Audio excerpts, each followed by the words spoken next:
Salut! Bienvenue dans À Cheval, le podcast de l'équitation collaborative. Je suis Morgane, je suis coach en équitation et j'accompagne mes élèves, peu importe leur discipline ou leur niveau équestre, vers plus de collaboration dans leurs échanges avec leur cheval.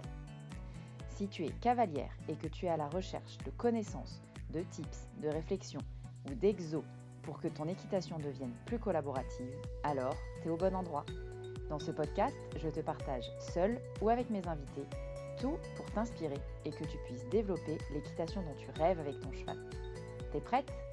Allez hop, à cheval ! Salut, j'espère que tu vas bien.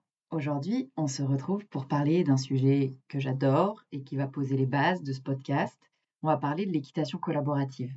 L'équitation collaborative, c'est ma façon de voir l'équitation. Moi, j'adore quand l'équitation devient une collaboration comme un travail d'équipe entre le cheval et le cavalier. Alors, c'est assez facile à dire, mais dans les faits, comment on fait pour faire en sorte que l'équitation soit collaborative? Parce que ça implique que le cheval trouverait son intérêt à faire de l'équitation. Ça implique qu'on ait la sensation que notre cheval soit d'accord avec ce qu'on est en train de lui proposer dans notre équitation, que ce soit à pied ou à cheval d'ailleurs.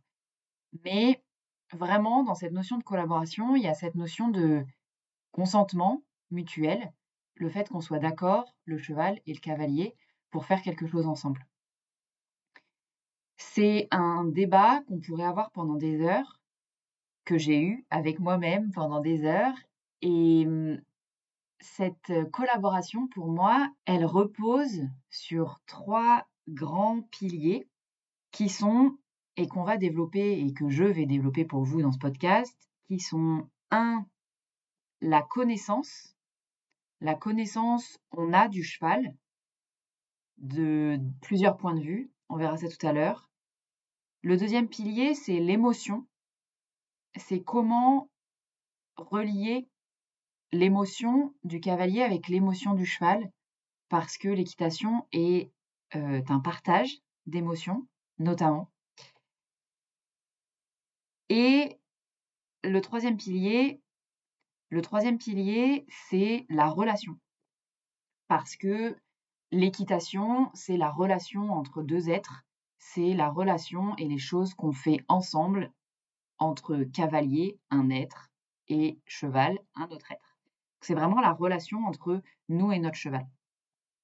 Peu importe la discipline qu'on pratique, peu importe ce qu'on fait ensemble, le fait de faire quelque chose suppose qu'on est en relation l'un et l'autre.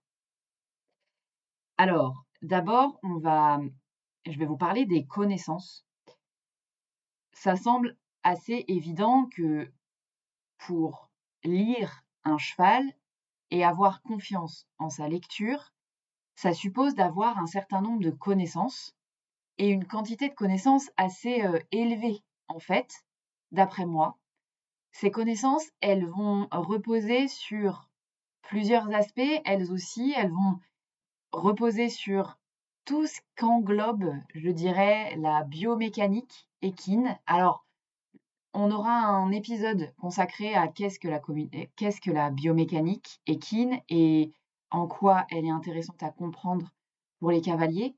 Mais en gros, la biomécanique équine, moi, je mets là-dedans un grand tas de connaissances qui permet de comprendre comment le cheval fonctionne. Donc, des connaissances en biomécanique, donc en fonctionnement de cheval, des connaissances en fonctionnement émotionnel du cheval, en fonctionnement comportementaux. Ce qui est intéressant, c'est de savoir comment le cheval se comporte, comment il interagit et comment nous, on peut communiquer avec lui. Ça, c'est pour la base de la connaissance. Le premier pilier de ce qui est pour moi l'équitation collaborative. Le 2e pilier de l'équitation collaborative, c'est l'émotion. C'est un critère, l'émotionnel, qu'on a parfois oublié dans l'équitation, qu'on ne nous apprend pas tellement à reconnecter. Pour le coup, ça c'est autant dans l'équitation que dans la société.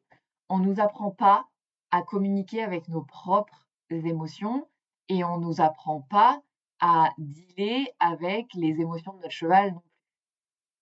Moi, j'ai eu, dans mon parcours d'équitante, la possibilité d'interagir avec des coachs qui étaient très dans l'émotionnel et d'autres qui n'étaient pas du tout dans l'émotionnel. Avec cette idée que le cheval doit faire ce que tu lui demandes presque coûte que coûte. Et moi, je suis pas hyper en accord avec ça parce que je considère que le cheval est un animal avec des émotions et que nous, on a des émotions, qu'il y a une communication qui se fait entre ces deux boules émotionnelles et que si on n'apprend pas à gérer ça, si on n'apprend pas à écouter ça, si on n'apprend pas à dealer avec ça, pour le coup, l'équitation peut devenir quelque chose de hyper désagréable. Donc pour le cavalier, pour le cheval ou pour les deux ensemble. Donc vraiment ce deuxième pôle, ce deuxième pilier de l'équitation collaborative, l'émotion, comprendre comment fonctionnent les émotions de nous, cavaliers, et de notre cheval, pour moi c'est hyper important pour pouvoir créer ce qui est le troisième pilier, une relation avec notre cheval. Une relation qui sera basée sur l'authenticité, le fait de se montrer tel qu'on est à notre cheval, de pouvoir écouter notre cheval tel qu'il est en tant que cheval et en tant qu'être émotionnel. Et ensuite, cette relation comprend aussi toutes les techniques équestres qui nous permettent de faire des choses avec notre cheval, que ce soit à pied, à cheval, peu importe la méthode que vous utilisez, que ce soit une méthode dite d'équitation éthologique ou des méthodes d'équitation dites plus classiques. Ce qui est important, c'est de créer une relation, une communication en fait entre le cheval et le cavalier. Peu importe la méthode utilisée, ce qu'on cherche en réalité, c'est à faire quelque chose avec notre cheval. Et pour faire quelque chose avec notre cheval, ce qui est intéressant, ce qui est hyper important, c'est de pouvoir lui communiquer ce qu'on attend de lui. Ce qu'on attend qu'il fasse. Voilà donc pour les 3 grands piliers de ce qui est pour moi l'équitation collaborative. Cet épisode a été relativement court. On va développer chacun de ces piliers pendant des heures et des heures et des heures sur les prochains épisodes. J'espère que ce débroussaillage de sujets t'a plu. Si c'est le cas et si tu te retrouves dans la vision de l'équitation que j'ai, je t'invite à t'abonner à ce podcast pour être mis au courant des prochaines sorties.